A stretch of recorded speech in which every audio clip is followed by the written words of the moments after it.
네, 고성우 칼럼입니다. 네, 광복절을 건국절로 이름을 바꾸자.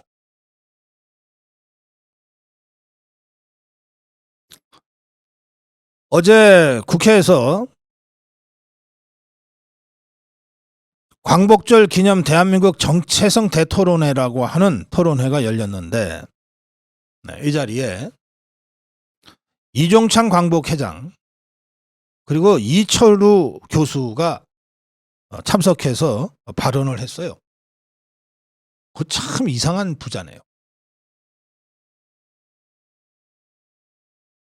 보통 아들이 대통령과 막역한 친구 사이라면 그 아버지가 아무리 이런 자리가 탐이 나도 고사하고 사양하는 게 그게 최소한의 예의 아닌가요?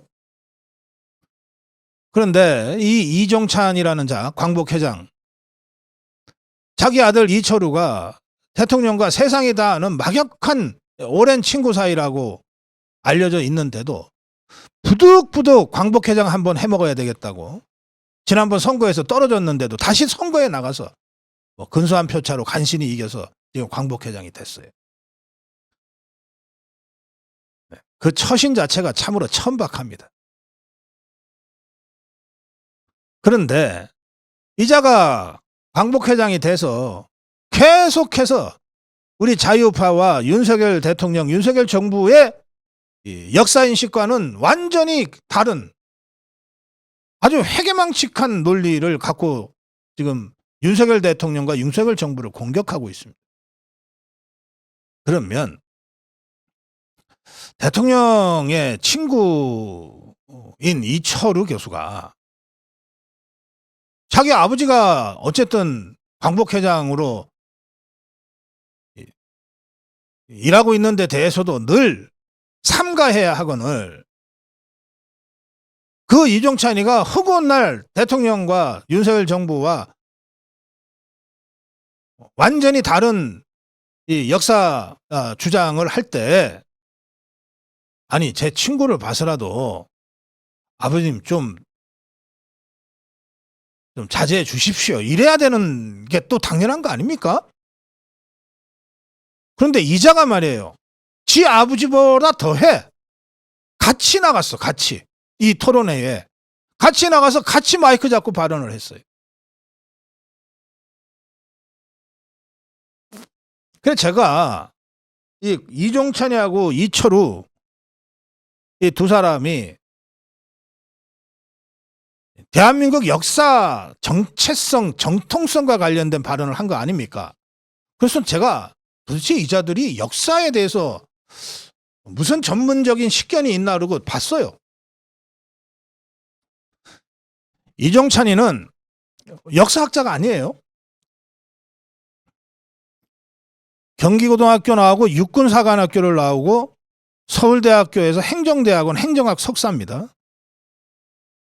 그리고 1998년에 김대중 정부 출범하자마자 국가안전기획부장, 안기부장을 했고 그리고 나서 그 안기부를 국정원, 국가정보원으로 안기부를 국정원으로 이름을 바꾸고 정보기능만 해라 라고 바꾸는데 주도적인 역할을 합니다. 그래서 국정원장을 지냅니다. 14개월 동안 안기부장과 국정원장을 지내면서 김대중 정권 초기에 이 지금의 국정원을 만들어 놓은 자입니다. 그러면 지금의 국정원이 무슨 국정원인가? 대북 수사 기능 전부 다 잘라버린 국정원입니다. 문재인이는 아예 법적으로 국정원의 대북 수사 기능을 박탈하는 법을 만들었지만 그 이전에 김대중 때부터 수십 년간 안기부, 중앙정보부 안기부를 거쳐서 간첩들하고 싸워왔던 안기부 국정원의 대북 요원들을 대거 강제로 옷 벗게 만들었던 때가 김대중 정권 초기입니다.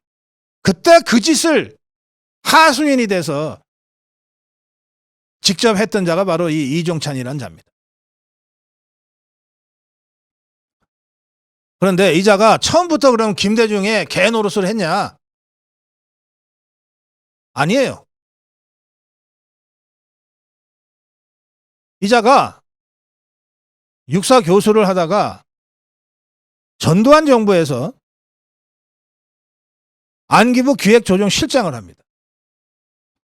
그리고 국보위 입법회의 의원을 합니다. 예, 전두환 세력이 정권을 잡고 나서 만들었던 국보위의 위원이에요. 그리고 민정당 창당 발기인입니다. 그랬다가 정권이 김대중한테 넘어가자마자 완전히 변신해서 김대중의 개 노릇을 했던 자입니다. 수십 년 대북 요원들을 전부 잘라서 국정원의 대북 기능을 와해시키는데 직접적인 역할을 했던 자입니다. 이런 자가 지 아들이 대통령과 막역한 친구라는 것을 이용해서 한 번 떨어졌던 광복회장 선거에 다시 부득부득 나가서 마치 대통령의 마음이 자기한테 있는 양 광복회원들을 꼬셔가지고 지금 광복회장이 됐어요. 그리고 난 다음에 입만 열면 윤석열 대통령의 역사관, 윤석열 정부와 우리 자유파의 역사관과 정면으로 배치되는 주장을 하면서 혹세무민하고 있습니다.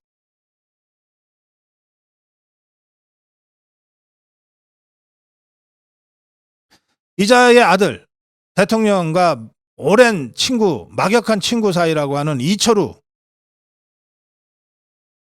교수 이자는 당연히 역사학자가 아닙니다. 연세대학교 법학전문대학원 교수예요. 법학자예요. 역사학자들도 최근 가까운 현대사에 대해서는 발언하는 것을 매우 신중하게 합니다. 학자적 소양과 양심이 있다면. 역사학도 아니고 역사학자도 아니고 역사에 대해서 특별히 무슨 소양이 있거나 수준이 있는 것 같지도 않은데 이 부자가 나서서 이런 주장을 했습니다. 어제 했던 이 두 사람의 주장은 이렇습니다. 대한민국 원년은 1919년이다. 48년 건국론은 이런 역사의 지속성을 토막내고 오만하게 이승만 건국론으로 대체한 것이다. 우리는 이에 반대한다. 이철우, 이건 이종찬의 얘기고, 이철우는 48년 이전에 국가가 존재하지 않았다는 주장은 일제에 의한 대한제국 병합이 합법적이고 유효했음을 바탕에 깔고 있다. 이런 경강부회가 어디 있습니까? 자, 뭐 제가 이종찬이나 이철우하고 무슨 역사 논쟁을 할 필요를 느끼진 않습니다만 하도 요설들을 떠들어대니까 몇 가지만 말씀드릴게요. 지금 이자들의 주장은 대한민국 원년이 1919년이라는 것 아닙니까? 1919년 3.1운동 그리고 그 3.1운동의 그 흐름 위에서 만들어진 8개의 임시정부가 통합된 상해 임시정부가 대한민국의 원년이라는 것인데 그러면 제가 묻습니다. 이종찬, 이철우한테 묻습니다. 1919년 3월 1일 시작된 3.1운동은 그러면 대한민국 건국운동이었습니까? 아니면 일제로부터 독립하기 위한 독립운동이었습니까?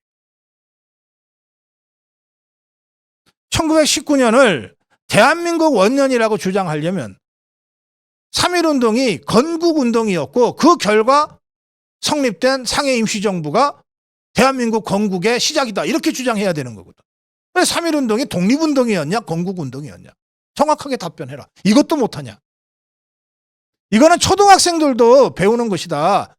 3.1운동은 독립운동이었지 건국운동이 아니었다.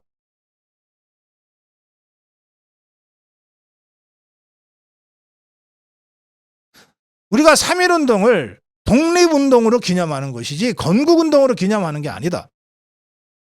그래서 3.1운동의 결과 탄생한 상해 임시정부를 독립투쟁을 위한 임시정부라고 생각하는 것이지 대한민국 건국을 위한 정부로 생각하는 사람은 하나도 없다.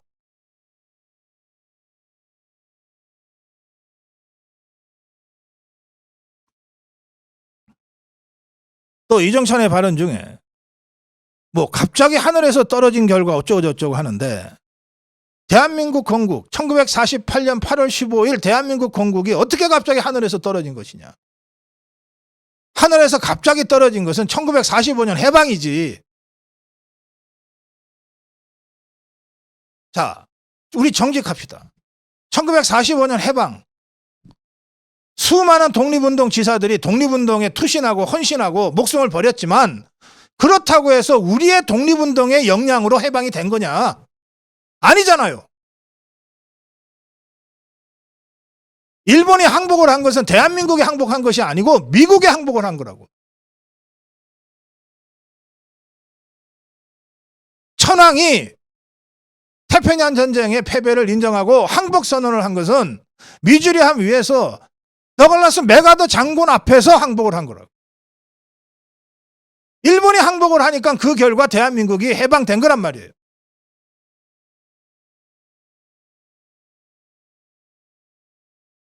그렇게 하늘에서 떨어지듯이 온 것은 해방이지 건국이 아니었다. 하늘에서 떨어지듯이 해방이 왔고, 그리고 난 다음에 바로 뭐가 있었냐? 미 군정에 의한 3년간의 통치가 있었다.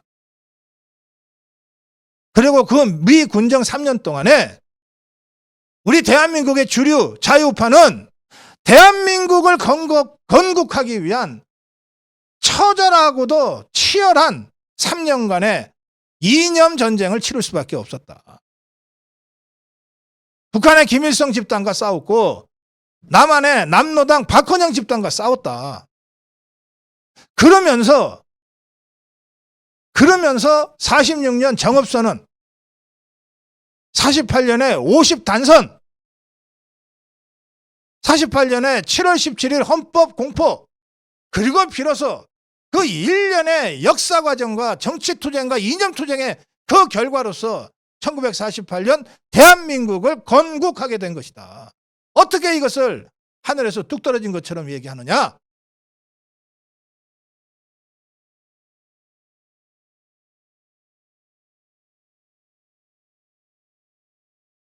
그래서 저는 1945년 8월 15일은 광복절이고 1948년 8월 15일은 건국절이다. 날짜가 공교롭게 같은 날짜이기 때문에 외부로부터, 하늘로부터 갑자기 뚝 떨어진 해방보다는 지금 우리가 살고 있는 대한민국이라는 현대국가를 건국한 1948년 8월 15일이 훨씬 더 그 역사적 의미가 크므로 지금까지 광복절이라고 불러왔던 8월 15일을 건국절로 이름을 바꾸고 제대로 기념하자. 제가 그렇게 제안하고 주장합니다.